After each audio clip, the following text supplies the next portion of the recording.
I'm so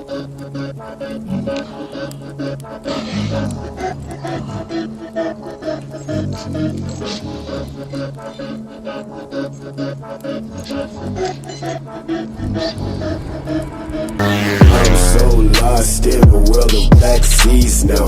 Lost in the water, got me looking for the keys now. I don't know myself, I probably switch up on my G's now. I drink half the bottle just to dash away the fees now. I chose all these things, I know. I take all the blame, I put it on me, I know. All these goofy niggas try to block me, I know. All these fake dudes say they run the fucking code.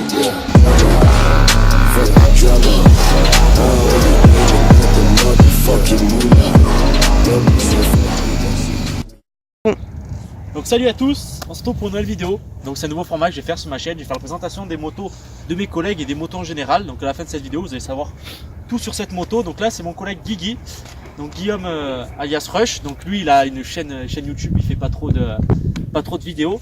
Vous l'avez déjà vu sur ma chaîne, je vous mets quelques extraits maintenant. Avance, il y a la police, avance vite.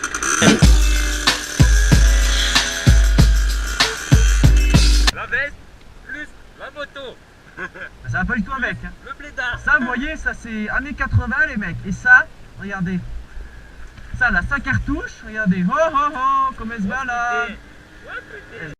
Donc voilà, c'est une moto qui m'appartenait avant et je lui ai vendu parce que c'est un de mes meilleurs potes. Donc lui il a fait beaucoup plus de kilomètres que moi sur cette moto. Donc il va vous en dire un peu plus sur la moto et ce qu'il a fait, ce qu'il trouve bien, ce qu'il trouve pas bien. Donc c'est une moto de combien de chevaux déjà ça? Normalement ça fait entre 34 et à peu près 40. 40 ouais. 34 et 40 chevaux, donc c'est, on va dire c'est équivalent à une DRZ. Donc toi qu'est-ce que tu as rajouté sur cette moto? Moi déjà j'avais déjà juste le silencieux FMF, c'est le Power Core 4. Donc après je sais pas si tu as déchicané ou pas, mais oui il doit l'avoir déchicané. Je l'avais déchicané. Et c'est quoi cette histoire de chicane là? Je sais que la chicane elle est un peu spéciale.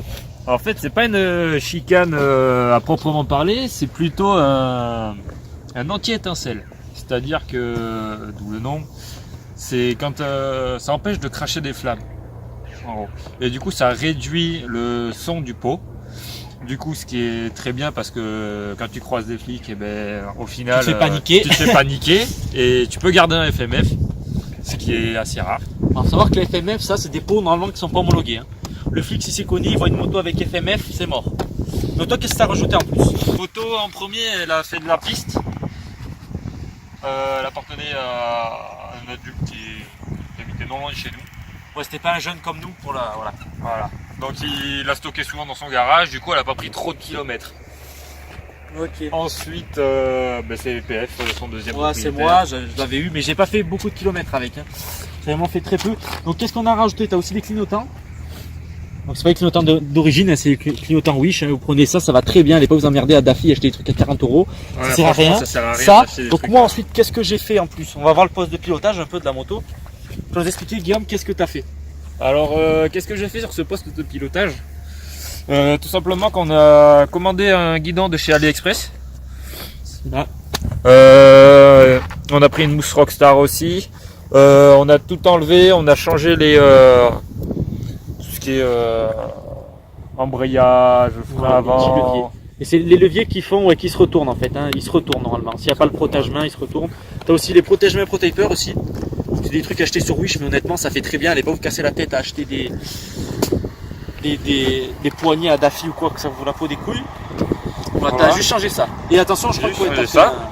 Et puis j'ai adapté des protège-mains qui étaient normalement d'origine, sur le guidon d'origine, sur ce guidon, parce que normalement il ne peut pas accueillir les protège-mains.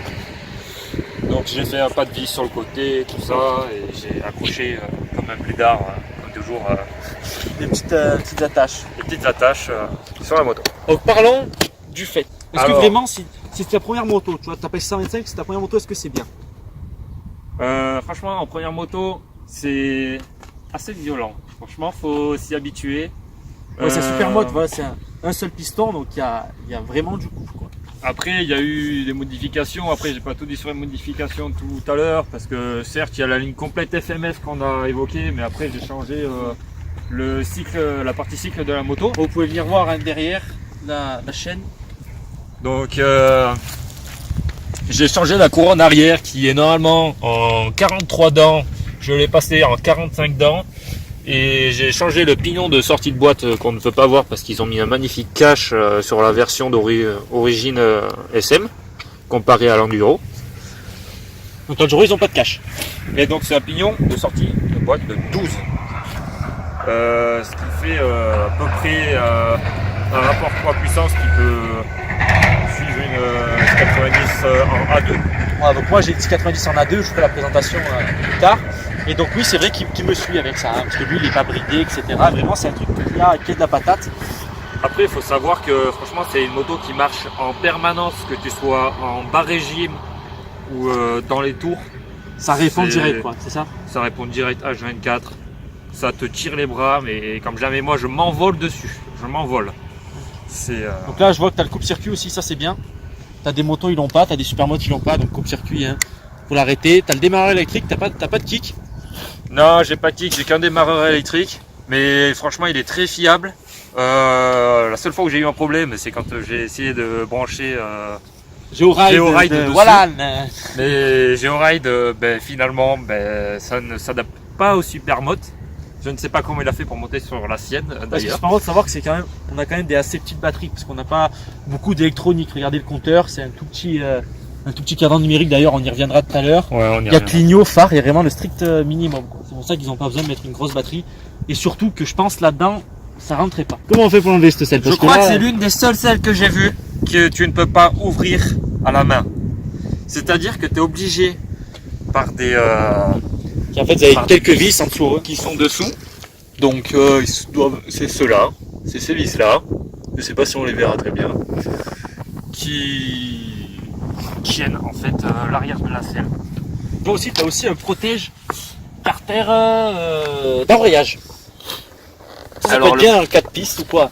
Le protège carter d'embrayage, il est d'origine. On l'a un peu customisé, mais Ouais, voilà. sans plus. On l'a Quoi. customisé un peu Faudra Yamaha. refaire, quoi. Et du frein, t'es sur quoi sur les freins d'ailleurs? Sur les mêmes freins que le DRZ, mais sur cette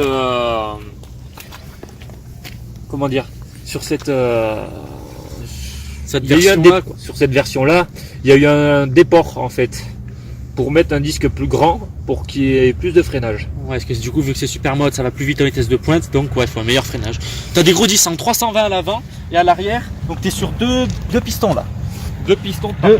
Deux pistons avant et deux pistons arrière. Voilà. Faut savoir que ça suffit pour l'instant. Peut-être pas à l'avant. Après à l'avant j'ai À l'avant, voilà, c'est super mode, c'est des modèles. On rappelle que cette moto n'a pas l'ABS. Hein. l'ABS sur un Supermoto est complètement inutile. Parce qu'en fait, on C'est- joue avec, ouais.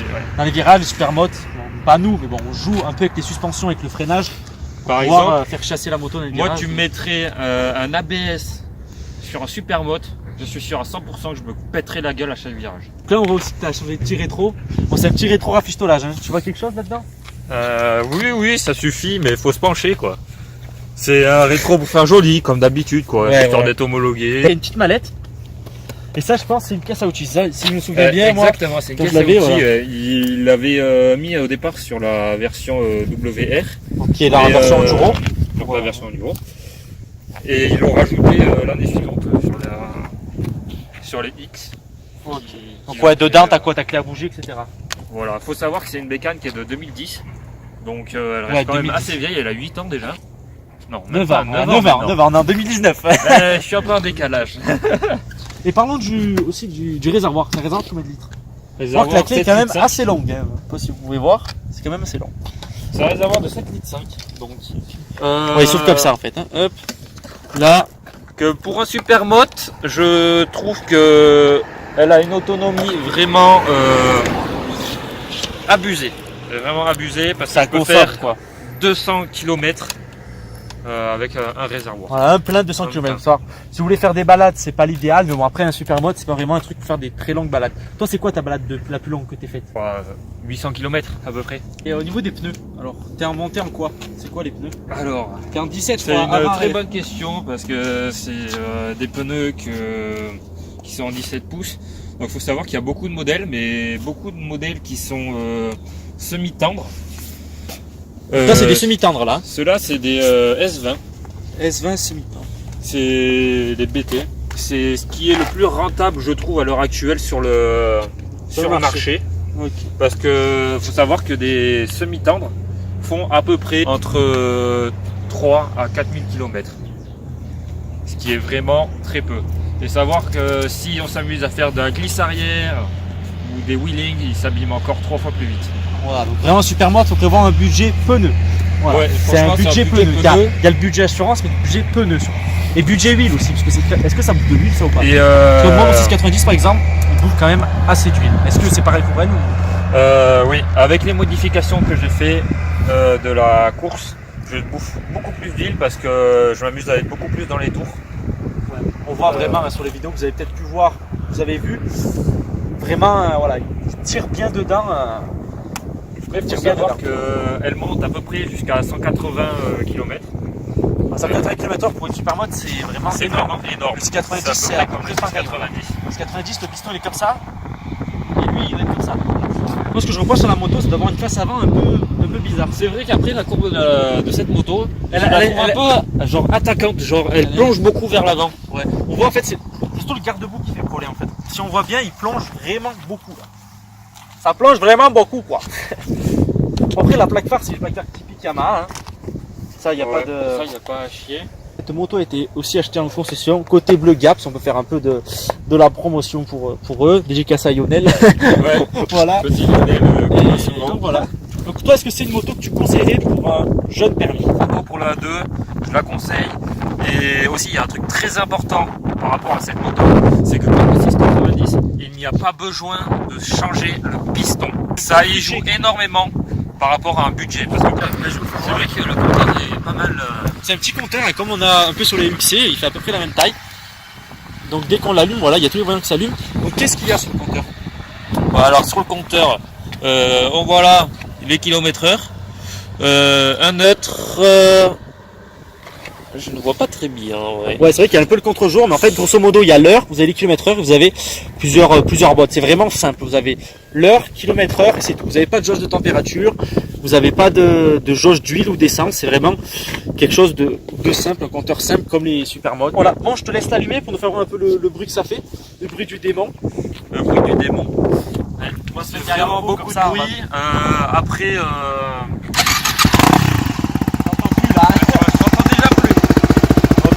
faut savoir que là il y a la chicane, il y a l'anti-étincelle dedans, donc ça fait vraiment pas de bruit, parce que quand tu l'enlèves, l'anti-étincelle ça fait vraiment un boucan hallucinant. C'est un peu...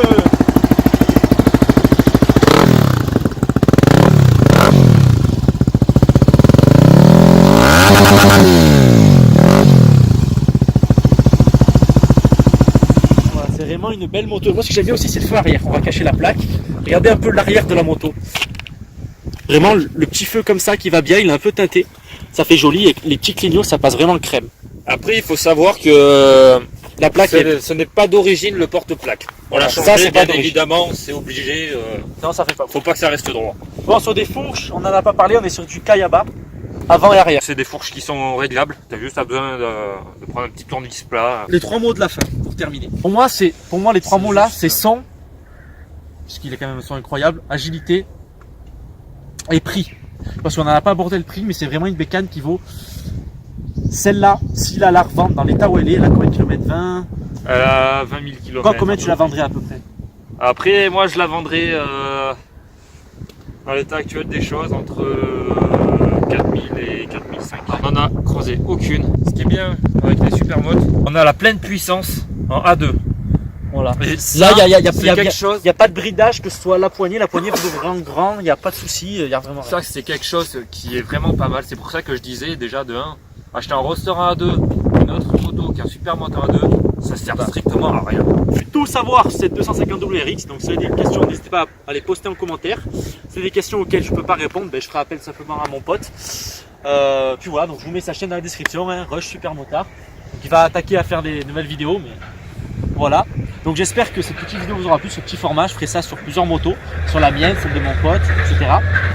Donc voilà, j'espère que ça vous a plu. Merci Guillaume d'avoir présenté cette moto. Et on vous dit à la prochaine. Ciao.